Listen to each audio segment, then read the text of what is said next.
बिस्मिल्लाहिर्रहमानिर्रहीम। अस्सलाम वालेकुम। मैं हूं मोहम्मद फ़हीम। पाकिस्तान तहरीक इंसाफ 9 मई के बाद कोशिश कर रही है कि वो खैबर पख्तूनख्वा में दोबारा से इकट्ठी हो। इकट्ठी तो वो ऑलरेडी अंदर से है, लेकिन एक मैसेज देना है अपने वर्कर्स को या अपने फॉलोअर्स को, जिनको ये बताना है कि आप ज़्यादा परेशान मत होइएगा। आज भी पाकिस्तान तहरीक इंसाफ यहाँ पर मुत्तहिद है। वो मैसेज देने का तरीका बड़े बड़े जलसे और बड़े बड़े वर्कर्स कन्वेंशन है। पाकिस्तान तहरीक इंसाफ इसी कोशिश में है कि कैसे वो ये वर्कर्स कन्वेंशन करा सकती है।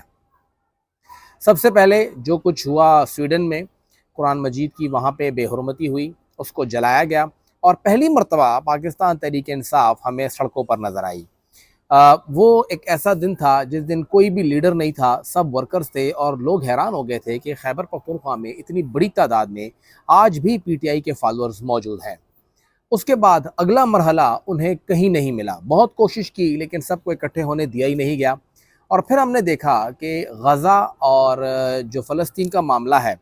यानी वहाँ पर जो इज़राइल ने हमला किया, वहाँ पे बेगुनाह लोगों को शहीद किया जा रहा है, उसके हवाले से एक पॉलिटिकल माइलेज मिला और पाकिस्तान तहरीक इंसाफ को गो के बहुत जगह पे उन्हें रोका भी गया।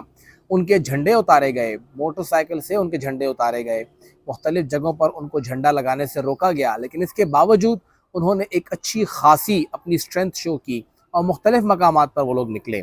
अब इसके बाद अगला स्टेप ये है कि वर्कर्स कन्वेंशन, जो कि थोड़ा सा हुआ भी लेकिन उसमें भी उनके खिलाफ मुकदमे दर्ज हो गए। अब पाकिस्तान तहरीक इंसाफ बड़े जलसे करना चाहती है। इस हवाले से उन्होंने मुख्तलिफ़ अजला के डिप्टी कमिश्नर करक में, बनू में, पेशावर में दरख्वास्तें दी और कहा कि जी हमें इजाज़त दीजिए, जिस तरह आप कहेंगे हम वैसा करेंगे, लेकिन हमें लोग इकट्ठे करने की परमिशन मिल जाए।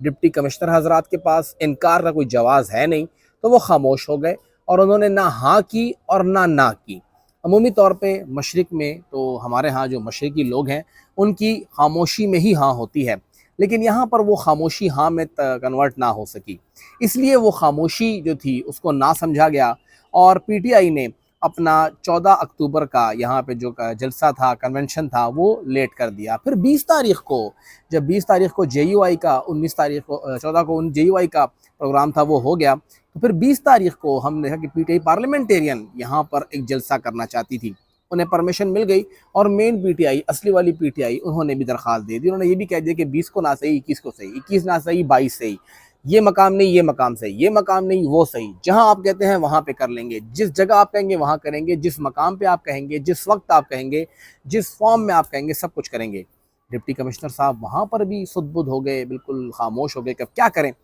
तो उन्होंने उस पर भी खामोशी इख्तियार की। इन सब के खिलाफ पीटीआई गई और उन्होंने पेशावर हाई कोर्ट में मुकदमा दर्ज कर दिया कि जी हमें इजाज़त दी जाए कि हम यहाँ पे जलसा करें, और उन्हें पेशावर में अब जलसा करने की इजाज़त मिल गई है। गो के पाबंदी किसी पर भी नहीं थी, पीटीआई पर भी नहीं है, लेकिन हम सब जानते हैं कि बहुत सी बातें कही नहीं जाती, समझी जाती हैं। और समझने की बात यही है कि पाकिस्तान तहरीक इंसाफ को किसी भी किस्म का ग्राउंड नहीं मिल रहा। लेवल प्लेइंग फील्ड तो बहुत दूर की बात है, उनको तो फील्ड ही नहीं मिल रही, उनको तो फील्ड में उतरने ही नहीं दिया जा रहा। उन्हें कहा जा रहा है कि आप पवेलियन में बैठे रहें और आपकी तरफ से बैटिंग बॉलिंग सब हो जाएगी और आप हार गए हैं, बस आप अब सिर्फ और सिर्फ मैच ख़त्म होने का इंतज़ार करें। जो एक मैच होगा, जिसको अमूमी तौर पर लोग नूरा कुश्ती कहते हैं, वही होगी। बस आपस में कुछ लोग खेल लेंगे और आपको हम लोगों ने हारा हुआ डिक्लेयर कर दिया है। लेकिन पाकिस्तान तहरीक इंसाफ इन सब के लिए तैयार नहीं है।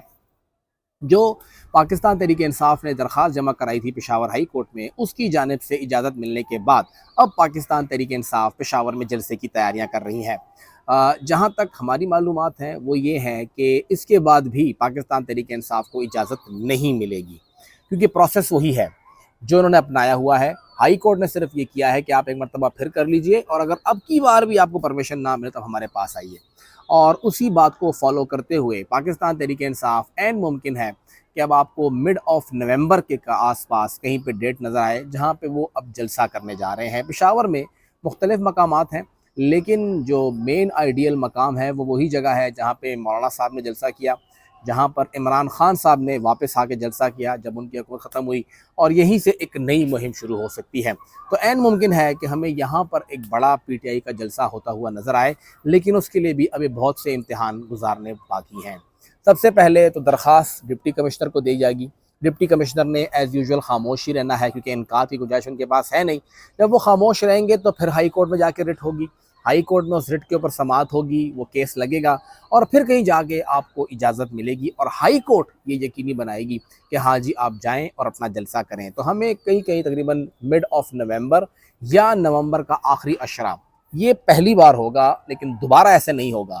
کیونکہ ایک جلسہ کرنے کی دیر ہوگی کہ پھر پاکستان تحریک انصاف کو روکنا مشکل ہو جائے گا، اور یہیں سے پاکستان تحریک انصاف پیک پکڑے گی۔ پاکستان تحریک انصاف کو ہر ممکن کوشش کرنے کے باوجود خیبر پختونخوا سے ختم نہیں کیا جا سکا ہے، اور میرے ذرائع یہ کہہ رہے ہیں کہ پاکستان تحریک انصاف ہر اس مقام پہ، ہر اس ضلع میں جلسہ کرنا چاہتی ہے جہاں پر پرویز خٹک صاحب نے جلسہ کیا ہے، یعنی ان کا جلسہ پشاور میں بھی ہوگا، ان کا جلسہ سوات میں بھی ہوگا، ان کا جلسہ مانسہرہ میں بھی ہوگا، ان کا جلسہ کوہاٹ، بنو اور ڈیرہ اسماعیل خان میں بھی ہوگا، اور عین ممکن ہے کہ جہاں جہاں پر پرویز خٹک صاحب نے کیا وہاں پہ تو خیر مشکل ہے کہ ہو، کیونکہ یہ جو پشاور کا ایک گراؤنڈ ہے، یہاں پہ پارک ہے بیسیکلی ہزار خانی پارک، اب وہاں تو پی ٹی آئی جلسہ کرنے سے رہی، وہ جگہ بہت چھوٹی ہے پی ٹی آئی کے لیے، اور اگر دیکھا جائے تو جو بنو میں ہوا وہ ایک چھوٹا سا حجرہ سا تھا، اب وہاں پہ پی ٹی آئی جلسہ کرتی ہے تو مسئلہ اپنے لیے بنائے گی، کیونکہ وہاں بہت بدنظمی ہوگی، ان کو تھوڑا بڑا گراؤنڈ چاہیے ہوگا، تو بڑی بڑی جگہ ان کو ڈھونڈنی پڑے گی، یا مانسہرہ میں جو جگہ تھی یہ جگہ ایسی نہیں ہے جہاں پہ پی ٹی آئی اپنی اسٹرینتھ دکھائے، اور وہ بھی واپس آنے کی اسٹرینتھ، تو ہاں ضلع تو وہی ہو سکتا ہے لیکن ان کو جگہ بڑی چاہیے ہوگی۔ اب علی امین گنڈا پور صاحب کیا وہیں جلسہ کریں جہاں پر خٹک صاحب نے کیا ہے؟ تو یہ ادھر کمپیئر نہیں ہوتا، ٹھیک ہے، ایک نئی جماعت ہے، ابھی خٹک صاحب کی جماعت بالکل فریش ہے، تو وہ یونین کونسل لیول کے جلسے کر سکتی ہے، لیکن جو پی ٹی آئی کرنے والی ہے وہ بڑے جلسے ہوں گے۔ ابھی تک ہمیں پاکستان تحریک انصاف پارلیمنٹیرین کے بڑے جلسے نہیں ملے، پی ٹی آئی جو اوریجنل والی ہے اس کے بڑے جلسے ہوں گے، اور یہ اب جو سٹارٹ لینا ہے وہ پی ٹی آئی نہیں لینا ہے، پی ٹی آئی کے جلسے ہوں گے، کیونکہ جے یو آئی نے ایک جلسہ کیا ہے، فی الحال یہاں پہ خاموشی ہے، وہ کوئٹہ چلے گئے ہیں، کوئٹہ میں ان کے جلسے ہونے والے ہیں،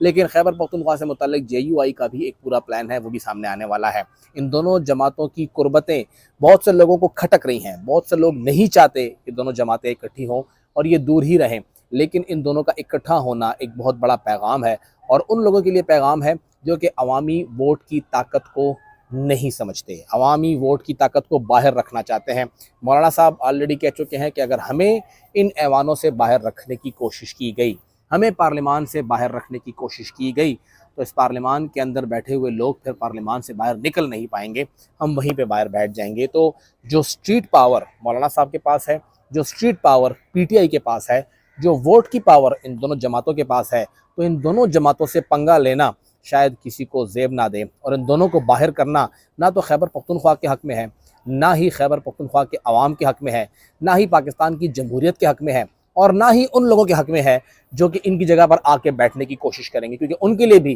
پھر خیبر پختونخوا میں حکومت کرنا کوئی آسان کام نہیں ہوگا، صرف اور صرف خیبر پختونخوا کو مختلف قسم کے بحرانوں کے دلدل میں دھکیل دیا جائے گا۔